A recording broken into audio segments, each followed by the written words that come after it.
ധർമ്മസ്ഥലയിൽ മൃതദേഹത്തിന്റെ ഭാഗങ്ങൾക്കായി 6ാം ദിവസമായി ഇന്നും തെരച്ചിൽ തുടരും. നേത്രാവതി പുഴക്കരയിലെ പോയിന്റുകളിൽ തെരച്ചിൽ പൂർത്തിയാക്കിയ ശേഷം അന്വേഷണ സംഘം സംസ്ഥാന പാതയോരങ്ങളിലെ പോയിന്റുകളിൽ പരിശോധന തുടങ്ങും. 9 മുതലുള്ള പോയിന്റുകളിൽ നിന്നാവും ഇന്നത്തെ തെരച്ചിൽ ആരംഭിക്കുക. സാരംഗ് സുരേഷ് ഉണ്ട് ഇതിന്റെ വിശദവിവരങ്ങൾ നൽകാനായി.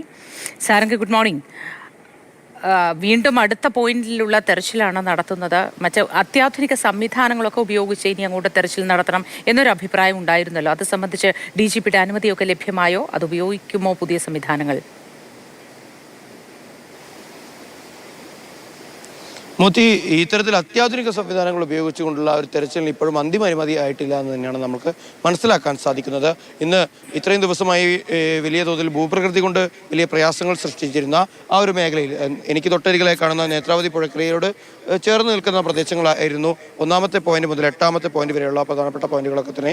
അവിടെയൊക്കെ തന്നെ പ്രളയ സമാനമായ സാഹചര്യങ്ങൾ ഉണ്ടായ സമയത്തുണ്ടായ പ്രതിസന്ധികൾ കൊണ്ട് പല തെളിവുകളും നഷ്ടപ്പെട്ടു പോയേക്കാമെന്ന ഒരു അനുമാനത്തിലേക്ക് ഇപ്പോൾ SIT എത്തിയിരിക്കുന്നു എന്ന് തന്നെയാണ് ഏറ്റവും പ്രധാനപ്പെട്ട കാര്യം. ഇനി ഏറ്റവും കൂടുതൽ സാധ്യതകൾ, തെളിവുകൾ ലഭിക്കാൻ സാധ്യതയുള്ള മേഖലയിലേക്ക് തിരച്ചിൽ കടക്കാൻ പോകുന്നു എന്നതാണ് ഏറ്റവും പ്രധാനപ്പെട്ട ഒരു അപ്ഡേറ്റ് എന്ന് പറയുന്നത്. ഇനി 9ാമത്തെ പോയിന്റ് തൊട്ട് കൂടുതൽ വനമേഖലയിലേക്ക്, ആ ഒരു കുന്നുപോലെ കാണുന്ന ആ ഒരു മേഖലയ്ക്ക് മുകളിലേക്ക് ആണ് ഇനി തിരച്ചിൽ നടക്കാൻ പോകുന്നത്. അതിൽ തന്നെ 10, 11, 12 പോയിന്റുകളൊക്കെ തന്നെ സംസ്ഥാന പാതയിൽ നിന്ന് ഏതാനും മീറ്ററുകൾ മാറിക്കൊണ്ടുള്ള ഒരു ഭാഗത്താണ്. നമ്മൾക്ക് തന്നെ റോഡിൻ്റെ വശത്തോട് സഞ്ചരിക്കുന്ന സമയത്ത് കാണാൻ സാധിക്കുന്ന ഒരു ഭാഗത്താണ് ഇത്തരത്തിലുള്ള പോയിന്റുകളുള്ളത്. ഉജിരയിൽ നിന്നും ധർമ്മസ്ഥലയിലേക്ക് പോകുന്ന സംസ്ഥാന പാതയുടെ തൊട്ടരികിലുള്ള പോയിന്റുകളാണിത്. അപ്പോൾ ആ ഒരു മേഖല മൊത്തം 2 ദിവസമായി നമ്മൾ കാണുന്ന ഒരു രീതി വെച്ച് ഒരുപക്ഷെ അല്പസമയത്തിനകം തന്നെ തൊഴിലാളികൾ എത്തി ആ ഒരു മേഖല പൂർണ്ണമായും മറച്ചുകൊണ്ടായിരിക്കും അവിടെ ഒരു തിരച്ചിൽ അല്ലെങ്കിൽ ഒരു പരിശോധന നടത്താനുള്ള സാധ്യതയുള്ളത്.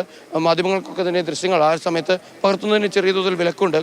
മുൻ ദിവസങ്ങളിൽ നിന്ന് വ്യത്യസ്തമായി ഇന്നലെ വൈകിട്ടോടുകൂടി അല്ലെങ്കിൽ ഇന്നലെ ഉച്ചയോടുകൂടി ഈ പാലം കടന്ന് മാധ്യമങ്ങൾക്ക് പോകാൻ കഴിയാത്തൊരവസ്ഥയുണ്ടായിരുന്നു. പോലീസ് ബന്ദോബസ്ത് വർദ്ധിപ്പിക്കുന്നു എന്നതടക്കമുള്ള പ്രധാനപ്പെട്ട ഒരു കാര്യമുണ്ട്.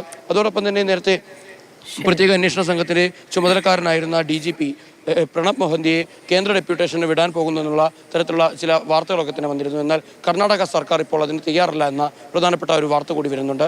എന്തായാലും ഇപ്പോൾ SIT കൃത്യമായ രീതിയിൽ മുന്നോട്ടേക്ക് പോകുന്നു. മൊഴി നൽകിയ സാക്ഷിക്ക് അദ്ദേഹം ഇനി കൂടുതൽ ഈ വനത്തിനകത്ത് നിന്ന്, നേത്രാവതി പുഴക്കരയിൽ നിന്ന് കൂടുതൽ തെളിവുകൾ ലഭിക്കുമെന്ന ആ ഒരു വിശ്വാസം അദ്ദേഹത്തിനുണ്ട്. അദ്ദേഹം നൽകുന്ന ആ ഒരു അന്വേഷണ സംഘവും ഇതേ വിശ്വാസത്തിൽ തന്നെയാണ് മുന്നോട്ട് പോകുന്നത്. സാരംഗ് സുരേഷാണ് വിശദവിവരങ്ങൾ നൽകിയത്.